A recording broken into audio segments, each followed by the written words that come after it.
Okay, good afternoon to everybody.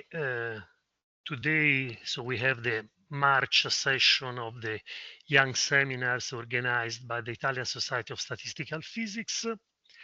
And the first speaker will be Alessandra Colla from the University of Milan. Alessandra got a master in physics at the University of Padova in 2018, working with Antonio Ponno on dynamics of quantum spin chains. Then she got a PhD at the University of Freiburg, working with Heinz-Peter Breuer on dynamically emergent quantum thermodynamics of open systems.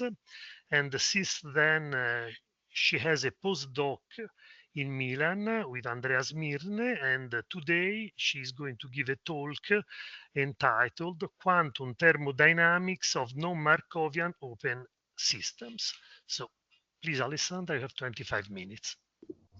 Thank you. Okay, let me share my screen.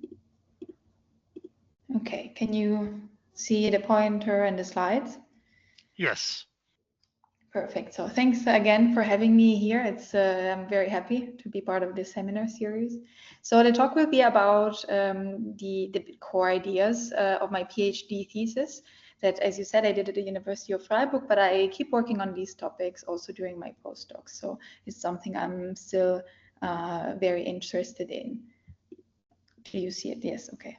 It disappeared for a second. So I will have two parts for introduction. So first of all, I will have a little bit of a basics on open quantum systems. So I will just show you the tools that we will need to understand what I did then in my PhD thesis.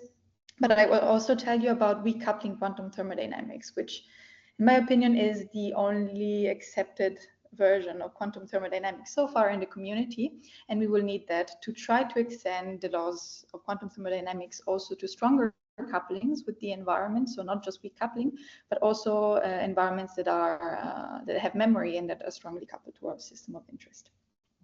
So first, with a digest on open quantum system. What is an open quantum system? It's a system of interest. I call it S. Usually it's a tiny quantum system that we have very much control over, and we are interested in its evolution, but it doesn't evolve under a certain Hamiltonian, and it's not alone, but it's interacting with another quantum system, which is the environment, and we don't know how to treat the environment typically, or we don't want to, let's say. Typically, the description of the full system plus environment system is given by three terms in the Hamiltonian. One is the bare evolution. It's the bare Hamiltonian giving the evolution of the system. The other is the bare Hamiltonian for the environment. And then there is the interaction term describing how the two talk to each other. And typically one does an assumption in open system theory, which is that the initial state of system and environment is uncorrelated. So the total density matrix will be a tensor product between the reduced density matrix of the system and the one on the environment. Of course, there can be correlations within the system, within the environment. That can also be entanglement, but not between the two. Then what is typically also assumed, which is not a requirement for open system theory, but will be useful for quantum thermodynamics, is that the environment is some sort of a heat bath, in the sense that we will initialize it in a thermal given state with respect to its bare Hamiltonian and with a certain inverse temperature beta.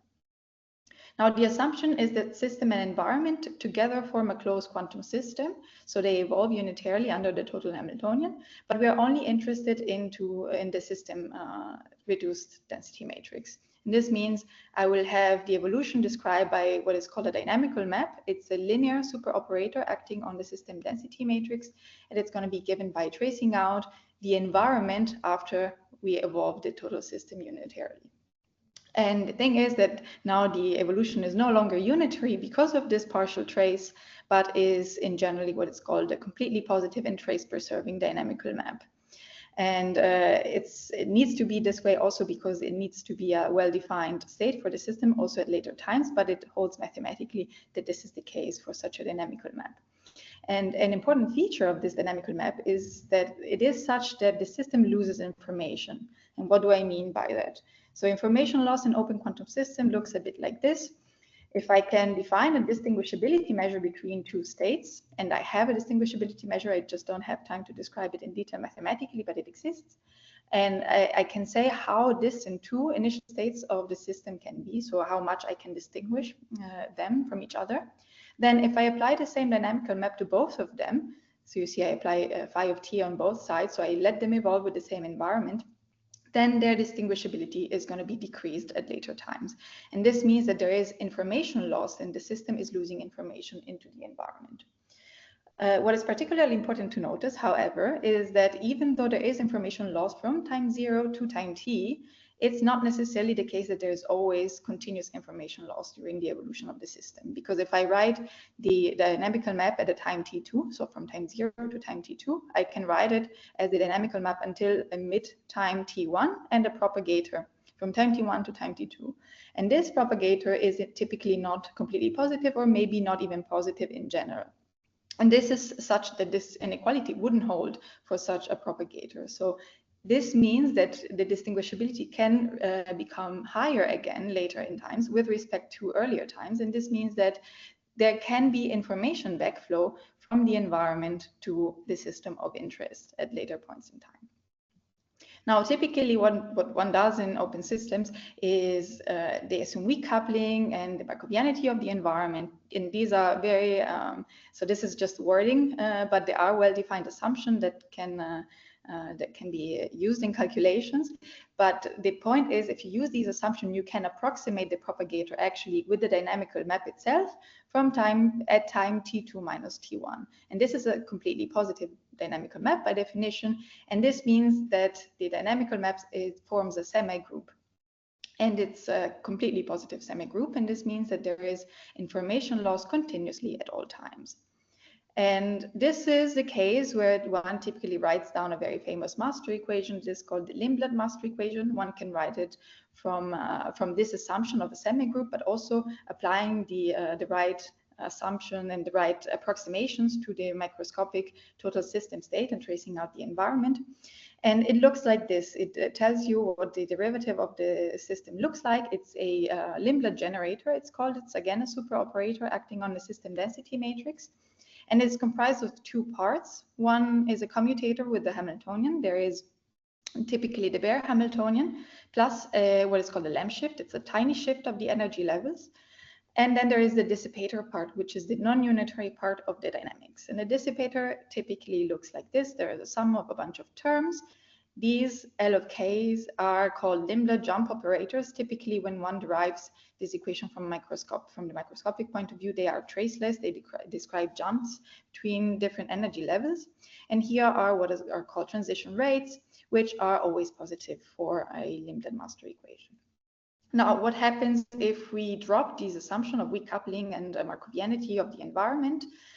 Well, there are lots of things that one can say. Usually things are complicated. There's a lot of, it's much harder to actually find master equation and find a dynamical map. There's lots of techniques, typically numerical simulations or perturbation expansion in the coupling parameter. There's really lots of things that one can do. But I would rather just say in the abstract realm and tell you that for sure, such a dynamical map exists. You just have to evolve system plus environment and trace out the environment. It may be hard to actually calculate because the whole evolution might be complicated, but it does exist, and one can even probe it experimentally if they can control the system well enough. But since it exists and it can exist exactly, then one can always write a time local generator for the dynamics. So you have here the derivative of the density matrix, and you can write this time local generator by just simply composing the derivative of the dynamical map with its inverse. And this is a construction that gives you a master equation that includes all sorts of memory effects and all sorts of strong coupling effects. It's typically very hard, but it exists. It's typically called also time convolutionless master equation because it is time local. It doesn't have a convolution in time. And the nice thing about this equation is that because this is a linear generator that is hermeticity preserving and that it generates a trace preserving dynamics, it is mathematically valid that one can write it like this. And I call it a generalized Limblad form because it looks very much like a Limblad. there is a commutator with a certain Hamiltonian. I call it Ks of t because it's not necessarily the system bare Hamiltonian, and because it can be time dependent in principle. And then you have a dissipative part, which looks very much like a Limblad dissipator, just that the Limblad operators can be time dependent, and the rates also, and that also the rates can be negative. And this is also could be a signature of information backflow, actually, if they are negative. So this kind of master equation really describes all sorts of effects that you need to describe for your system, if you can find it exactly. So it can describe information backflow, so memory effects, it can describe strong coupling effects and such. And this is something that we will use heavily later on. But I just want to point out that this writing here is not unique at all. The splitting between a commutator and a dissipator is really not unique. It will be important later. But before we get to that, I would like to maybe talk a bit about recoupling quantum thermodynamics, just the basics again. This is, as I told you before, the part that's most agreed upon. This was developed mostly at the end of the 70s. And outside of this regime, people don't agree anymore. So let's just talk about the recoupling formulation. First, maybe we can start with the first law. So we assume typically that the system plus environment, again, they have the 3 Hamiltonian contribution, and that this contribution is somehow negligible. This interaction is coupling them, but it's very tiny. And we also assume that we, in principle, could have some driving on the system degrees of freedom. Maybe there's an experimentalist driving my system and doing some work protocol. Then, since the interaction Hamiltonian is small, the interaction is supposed to be small, then the internal energy of the system is typically identified with the expectation value of the system bare Hamiltonian. This is quite intuitive. Then one can say, okay, if I look at the total energy of system plus environment together, it will change in time because there is this time dependency in principle. And this is all due to work, because the full system and environment system is closed. It will not exchange any heat with anything else. So any change in its energy must be due to work. And since we are only driving the system degrees of freedom, we call it work on the system. This is really the work done on the system from time 0 to time t. And if you calculate it, you find that it's given by this integral, and you have the trace over the derivative of the system Hamiltonian times the system density matrix. Then if you want the first law to hold, for some reason, okay, it wasn't working. If you want the first law to hold, then you have to say that heat must be given by this term. So you have the same integral, and you say, okay, this is the part of the energy that's given by the fact that the state of the system changes. And this makes complete sense because it tells you that the system can get excited and be excited due to the fact that it's exchanging energy with the environment. And this is really an open system feature, because if you plug in the Limblad master equation, which is typically put without the lamp shift, which is often neglected, you see that the only part that that really plays a role in this expression is the dissipator. So if you don't have an open system dynamics, you will actually not have a heat contribution, which is what you would expect. And then if you sum these two terms, you see, of course, it all works out. The change in internal energy of my system degrees of freedom that I'm interested in is going to be given by some work contribution plus some heat contribution. Then regarding the second law of quantum thermodynamics, first of all, we have to define some entropy. Typically, entropy of the system that you're interested in is identified with the von Neumann entropy, because it's the most informationally complete entropy that you can have, and you assume that you can control your system very well. But this entropy will change in time because the system is open. So if it would evolve unitarily, it wouldn't change at all in time. But because it is in contact with another quantum system, it will be modified in time. And we expect that there is a reason why this is. It means, okay, there's some heat flow, and this is going to change the entropy of my system. So we write down the balance between the two, a la Clausius. This is really inspired by the Clausius inequality in macroscopic thermodynamics.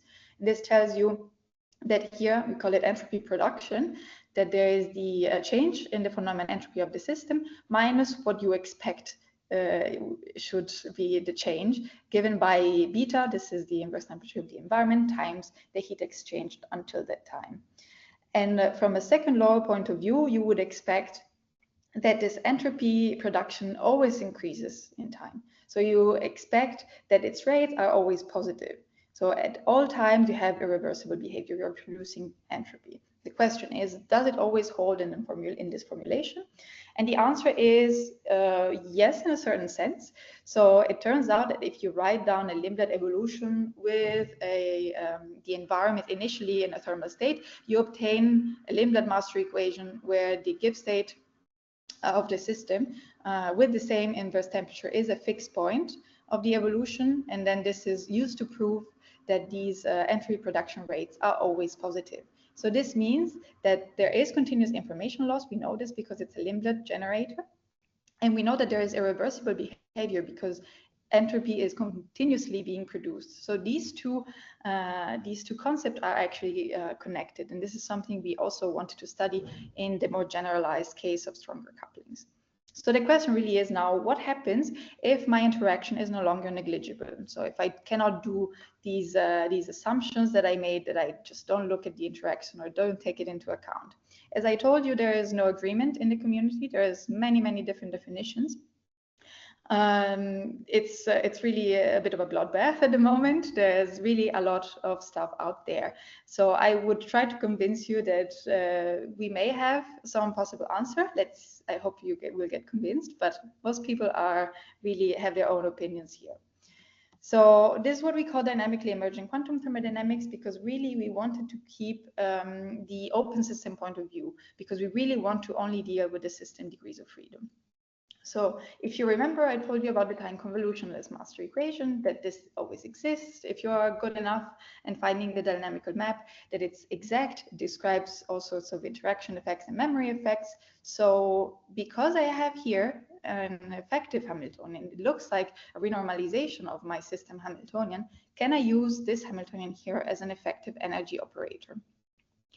Before we look at the thermodynamics and what would come out if we do this, I have to remind you that this splitting is really not unique. So there is an invariance of the generator where I can rewrite the limited operator, shift them around, add a term to the Hamiltonian, and the master equation is completely invariant. So this means that this Ks that I want to use for my thermodynamics is not unique. So somehow we have to decide on a specific splitting. So one unique splitting that we perform. And the idea is to understand that the dissipator structure is not special. So it's always possible to write the full generator of the dynamics in a dissipator-like form, but it's not possible to do the same with a commutator-like generator. So it's always possible to shift the Hamiltonian contribution into the dissipative part. But since we do want to find out what is the coherent part of the evolution, we want to minimize the dissipative part as much as possible so that we obtain all the information that we need in the coherent part. And this, we called it a principle of minimal dissipation. It came from an idea of Hayden and Source in Stanford, and that's what they did. They decided, okay, let's define a norm on super operators. It's a nice norm. It's averaging out over input and output states. I don't have time to go into the details, and it's also associated to a scalar product, so it's actually easy to use it to minimize the dissipator. And you do this by just projecting your generator down onto the subspace of super operators that are generated by some Hamiltonian. So they are of this form. And you would find already automatically the dissipator that is minimal according to this norm. And why we like this approach so much is because actually it turns out that the minimal dissipator is always equivalent to the one with traceless limited operators, even in the strong coupling case. And we like this because it's compatible with the macroscopic derivation of the limited master equation that I told you before. It's a straightforward generalization of the Markovian and weak coupling open system techniques. So this is what we do. We write down the master equation. We decide on the minimal dissipation splitting, so the one with traceless limited operators. We find the effective Hamiltonian K and use it for the thermodynamics. How do we do that? We just define internal energy of the system as the expectation value of this new Hamiltonian Ks. And now it contains interaction effects. So it will be different from the expectation value of the bare system Hamiltonian. And we write down a first law of quantum thermodynamics exactly as we did in the weak coupling. So the heat is going to be given by the fact that the energy will change due to the system changing in time, the state of the system. And this is again is given only by the dissipative part of the dynamics. So this is kept exactly the same. Now, what is interesting is work is still given by the fact that the Hamiltonian is changing in time. But it's particularly important to notice that this Ks could be time dependent even if I had no original driving on my system degrees of freedom. So I may not have any experimentalists driving my system, but if I have some strongly coupled non-Markovian environment and I trace it out, then this effective Hamiltonian might be time dependent and might give rise to work contributions. And this means that the environment can perform work on the system. And this is a very important feature of our approach. Now, regarding second law, again, we do something very similar to weak coupling. We write down entropy production like before, but with the new definition for heat. And we obtain entropy production rates that are given by the derivative of the relative entropy between the state of the system and time t and an instantaneous effective Gibbs state. So this is a Gibbs state with the same beta as usual, but with the renormalized Ks. Now, it turns out that in the cases where such a state, such an instantaneous Gibbs state, is also an instantaneous fixed point of the dynamics, so this is sort of an adiabaticity condition, then we're able to prove that Markovianity, which we identify as P divisibility of the dynamical map, implies positive entropy production rates. So this means that if I have continuous information loss, then I will have positive entropy production rates also outside of the weak coupling formalism. So this means also that if I witness, let's say, violation of the second law, which means negative entropy production rates, this means that there was information backflow from the environment to the system, which now becomes a necessary condition for the violations of the second law. Alessandra, 5 minutes. Perfect, great. So there's a lot of things that I would like to tell you, nice features about this approach, several things you can do, several cool things you can find out. But since I have only 5 minutes, I would like to first to really spend the time to convince you that using this effective Hamiltonian is not something completely crazy, because it sounds like it. If you say, okay, I just select an abstract splitting of a master equation, I pick a Hamiltonian there. Why should you trust me that this is a real physical Hamiltonian? So I want to tell you about the experimental test that we did for this. And I'm very happy to be telling you this because actually the paper was published just 2 hours ago. So this is great timing. So what we did here was a proof of principle of what we are trying to do. We took a very paradigmatic model in quantum optics. This is the Jaynes-Cummings model. It's a 2-level system with a frequency splitting omega. This is our system of interest. And it's coupled to a single bosonic mode, which we use as the environment. Obviously, it's not a large environment, but we don't have this requirement in our approach. Our environment can define it. So, of course, this will not be a proper heat bath, but it is a strongly non-Markovian environment, exactly because it's finite. So it will have strong non-Markovian effects. And the two of them interact through an exchange type of interaction. This coupling can be strong. And it turns out that if you do the master equation for the 2-level system degrees of freedom only, and this is found in this paper, you find that in the minimal dissipation splitting, the effective Hamiltonian is given by, again, sigma z, but now the frequency splitting is renormalized and time dependent. You have a time dependent shift in the splitting of your 2-level system. And we call it incoherent driving due to non-Markovian evolution, because the mode is initialized in a thermal state. We are not using a laser here to drive the system. We are using a thermal bosonic mode, and this is still somehow driving the system. So the idea is, can we measure this splitting and this time dependency here? So we went to the group of Tobias Schätz in Freiburg, and they are doing trapped ions. And it turns out that trapped ions are well described by a Jaynes-Cummings Hamiltonian in a certain regime. The 2-level splitting here, the 2-level system is the energy, the electronic splitting of the trapped ion, and the bosonic mode is actually the emotional mode of the ion and the trap. And they are able to control this very, very well. So we asked them, could you measure the energy splitting of the 2-level system at different points in time while it's coupled to the phononic mode? And they said, sure, we do this by Ramsey interferometry. This is actually quite standard, but we can do it very well, and we can do it in time. And this is actually the experimental results. You see here this is the most important figure. You have the black data points that are actually the experimental recording. And I'm plotting here the level shift. So this delta omega of t, that's relative to omega, and against coupling duration, so against time. And you see that it's definitely not time independent. So it is changing in time, and largely so because we are in a strong coupling regime. So it turns out actually this shift is about maybe 15%. It can get to about 15 or 20% of the bare frequency splitting. But what I like even more is that you see here is the black solid line. These are the analytical prediction from this minimal dissipation procedure and from the master equation.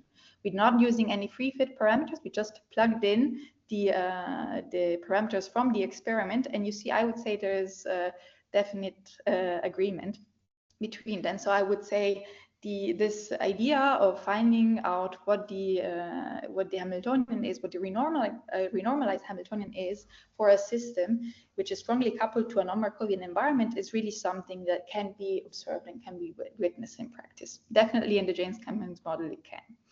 So since I have only 30 seconds, I would just breeze through the features of our approach and maybe a bit of the outlook. So we could strengthen the connection between information loss and irreversibility to also the strong coupling regime in this adiabaticity condition.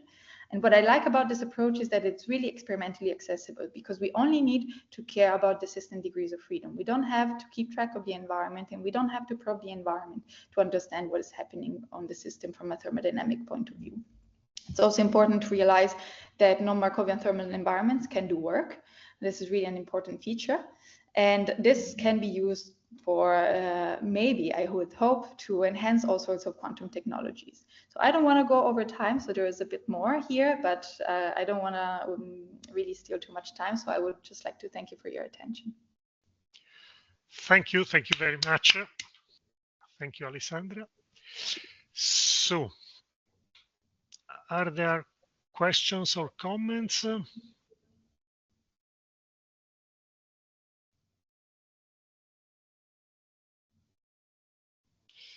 If not, I have a small question. You have introduced at the end of the talk an effective Hamiltonian KS, yes, which is a function of time, and it is a function of time even if the original Hamiltonian is time independent. Yes. I mean, this dependence of time is an effect of the non-Markovian environment or what else? Yes, so in general, it's the effect of tracing out some other object. So the fact that there is some connection to another environment is giving you the time dependence. Yes, it is connected to the fact that the environment is non-Markovian in general, but there's not a one-to-one clear correspondence. So for sure, if you think of a flat white noise Markovian environment, you will not find this renormalization and you will not find this time dependence. So definitely there is a connection. This definitely due to some memory effects, but there is not really a clear-cut connection. But what about if the environment is Markovian, but the coupling, but the weak coupling approximation does not apply? Then, okay, so I think you would have to see it model by model, but in CERN's model, you can definitely see that if the environment is completely Markovian, even though you don't have weak coupling, so it means it's not structured at all, it has no memory, then you wouldn't have any renormalization, most likely. So you wouldn't even have the shifts, not even the lamp shift. Okay, yeah. Thank you. So, no comments? No question? Okay, if not, thank you again, Alessandra. Thank you. Thank you.